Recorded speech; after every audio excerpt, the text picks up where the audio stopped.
Hi, I'm David Miranda, General Counsel and past President of the New York State Bar Association.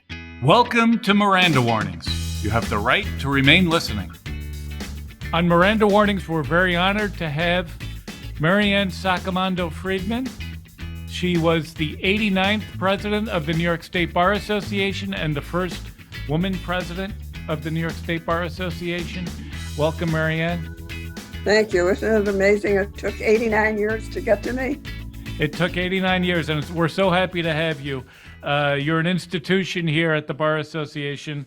I want to talk to you a little bit about your rise through the Bar Association. How did you get involved in the State Bar? I know you were president of the Erie County Bar Association. Yes. And then how did you become involved in the State Bar Association?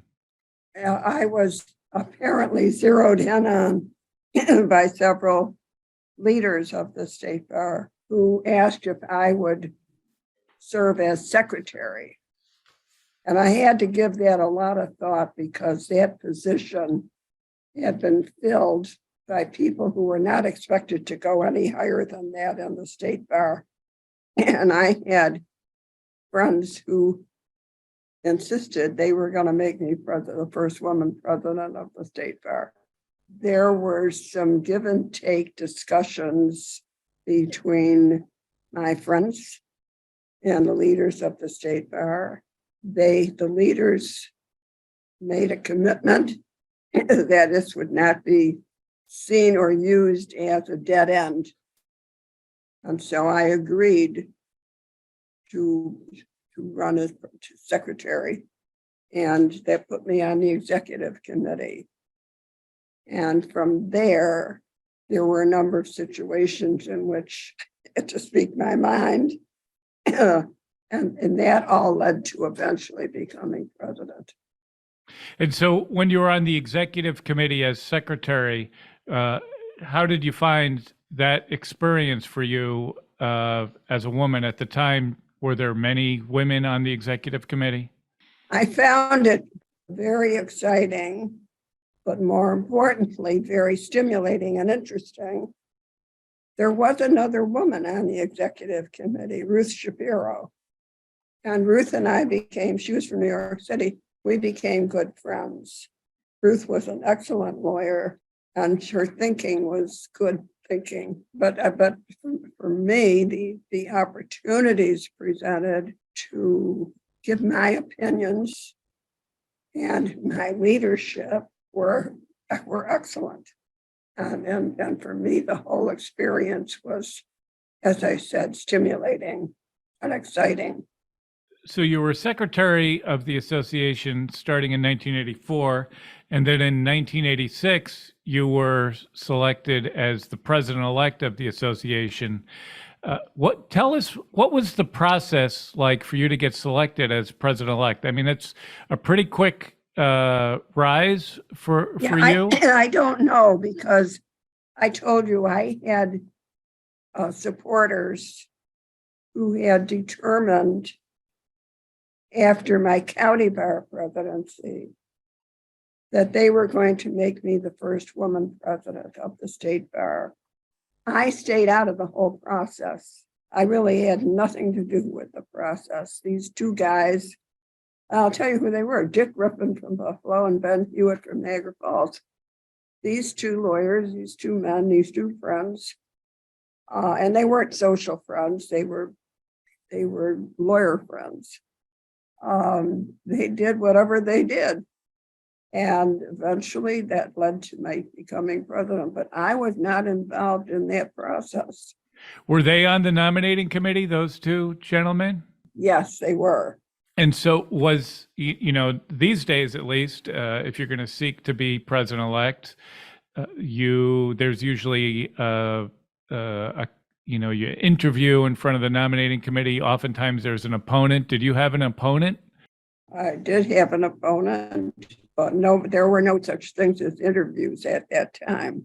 My opponent was from Albany, a very good lawyer. And eventually he also became a president, but we didn't do anything like it's done today. That was all started. Some of that started actually as my presidency, because I thought that we did not do what was necessary to find our best people and to make them leaders, or acknowledge them as leaders, or let them be leaders. And so I asked Bob Whitmer to review the bylaws. And he and his committee, a whole new set of bylaws on how we treated and dealt with that whole procedure of becoming president of the state bar. And that's when it all changed to what it is today. So when you became president, your idea was that the nominating committee should be opened up Yes. more than it Yes. was in the If past. you looked at the nominating committee at that time, they were all on the executive committee and they renominated themselves. So it was a constant cycle of these people who went from nominating committee to executive committee to nominating committee to executive, and they never got off the executive committee. So that closed the whole procedure to a lot of good people. And so I wanted to open it all up. And Bob Whitmer and his committee did that. Now, you said you had a few people that you had worked with from Western New York that were supporters and thought that you should be the president of the state bar. Do you recall, was there opposition? Did you feel like there were people that felt, well, we shouldn't have you, or we shouldn't have a woman as state bar president? There were a lot at of the time? people who didn't think we were ready for a woman. There were a lot of people. And there were a lot of people who certainly didn't think it should be me. I wasn't from a big city. I was from Buffalo. And, whoever heard of a person from Buffalo? There was a lot of opposition. What do you think the bigger impediment was, being a woman or being from Buffalo? I think being a woman. So you were in, and we went back and looked at some of the statements that you made in your first president's message. You made it clear that you were the president of all the members, not just the women, and that you cared about all issues, not just women's issues. And in fact, you said there are no women's issues, that you wanted to focus on the issues that were of importance to all attorneys. Tell us a little bit about that, and what kind of burden you felt, if any, as being the first woman president of the state bar. The second part of your question is easier to answer than your first. Okay. The burden I felt, I was always on. I was always exposed. I was always being assessed. I was always on, no matter what I did. I had to be conscious of what I was doing and how I was doing it and when I was doing it and where I was doing it. And luckily for me, I have a family who understands that. They even understood it then when they were a lot younger than they are now. And so I didn't have that problem to have to worry about what was going on at home with my kids, my husband. Because I was always on, I always had to look right. I couldn't look like a jerk the way I do many days. My hair had to always be combed, and I always had to have makeup on. So, it was stupid things that you think about that you shouldn't have to worry about, but I did, because I was always on. And I had a lot of supporters. So I always, there were always people making sure that I was okay, that I looked okay, that I sounded okay. And what I meant by the first part of your question, there are no women's issues. I think all issues are common issues. I think if a woman is concerned about her health, so is her family.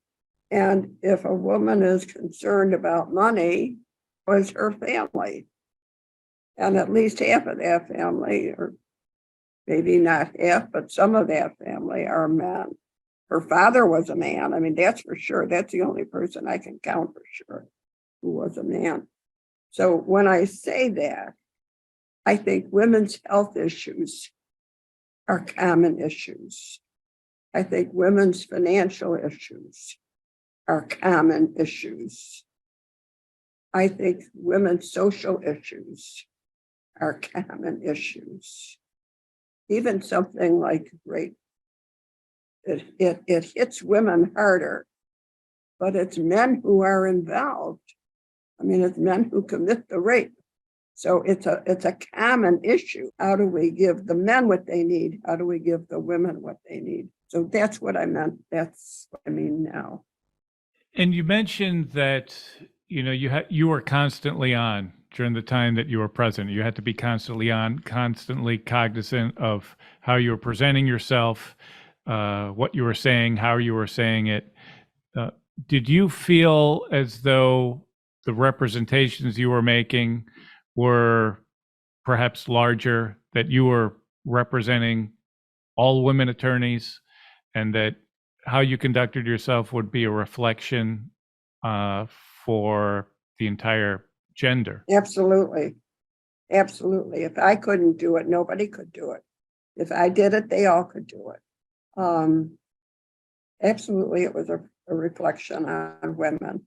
Yeah, of course, you were a pioneer for the Bar Association. We've had 7 other women presidents since that time. We have currently our president is a woman, and you opened a lot of doors. I know you're held in such high regard by women leaders and all leaders, quite honestly, in the association. And you, as part of your work as president, you wanted to open up the leadership to a greater diversity of members, not just president. You worked on issues involving our committees, instituting a measure that our committee chairs couldn't serve for longer than 3 years, so that there would be a rotation of new blood.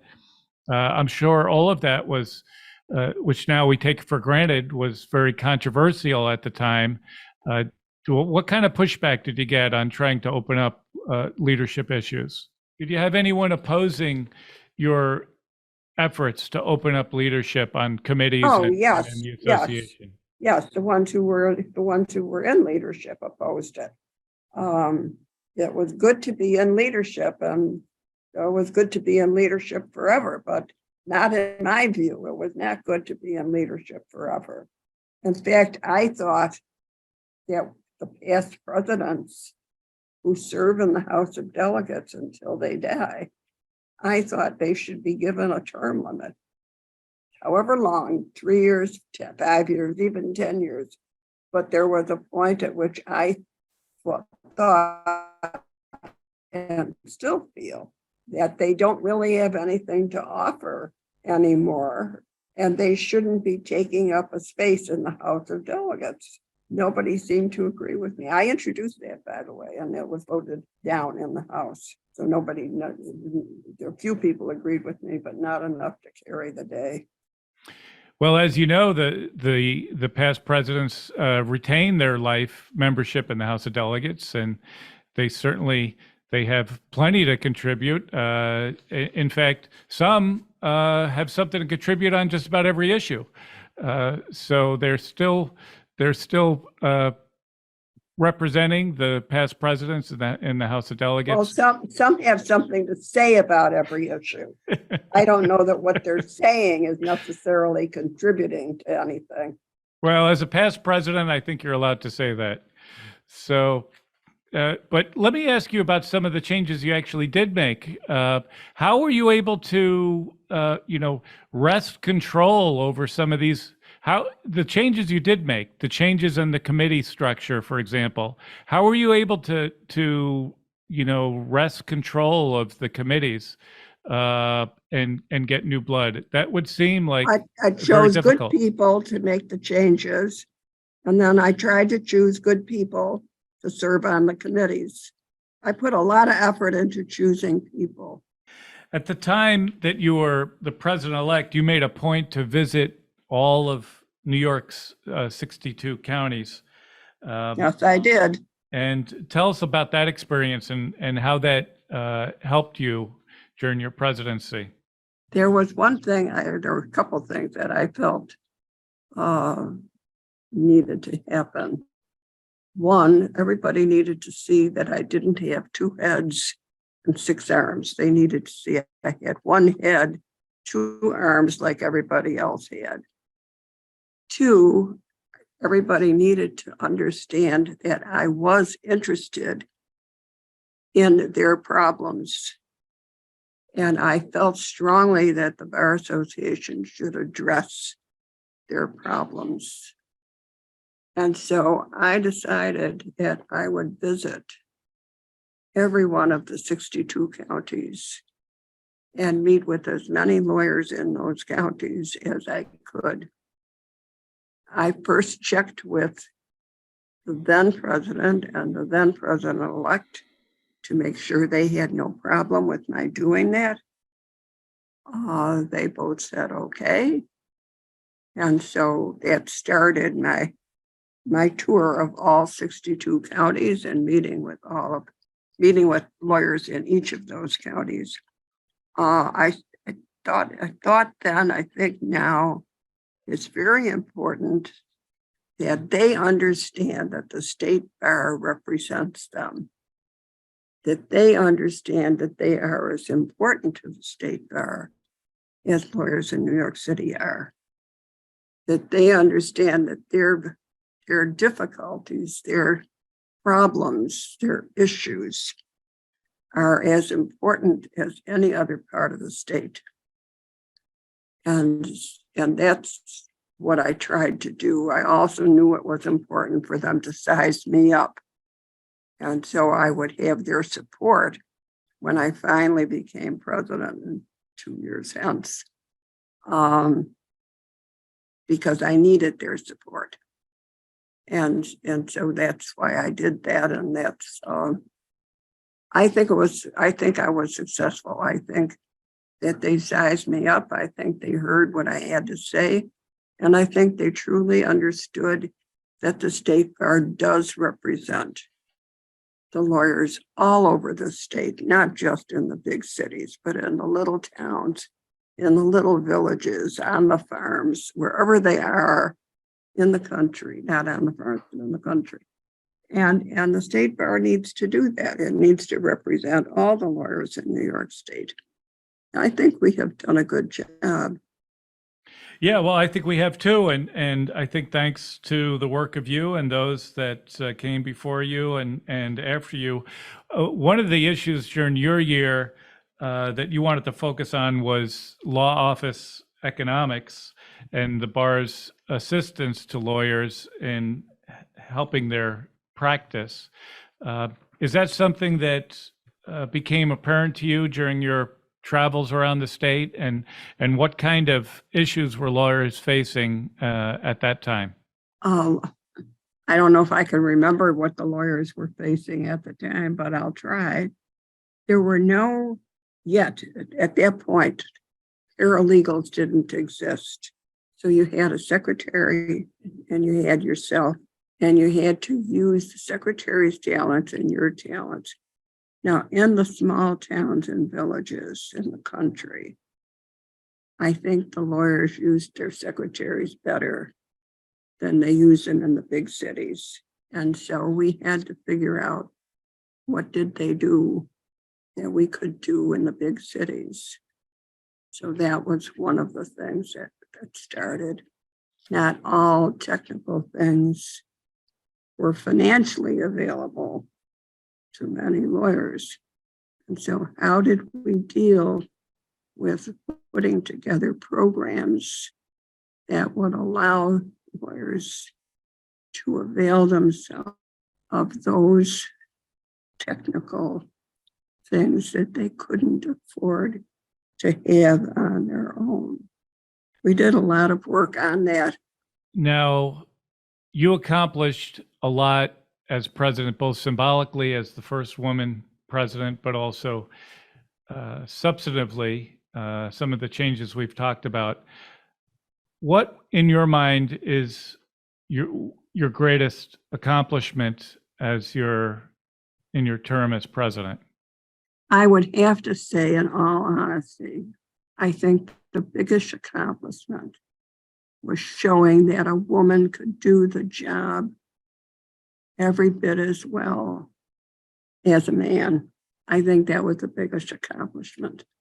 And you, as I said, are an inspiration for many. I'd like to see what kind of advice could you give to someone that wants to become a leader of the association, in what they should do and how they should conduct themselves, whether it be man or woman. What would your advice be to someone that wants to become a leader?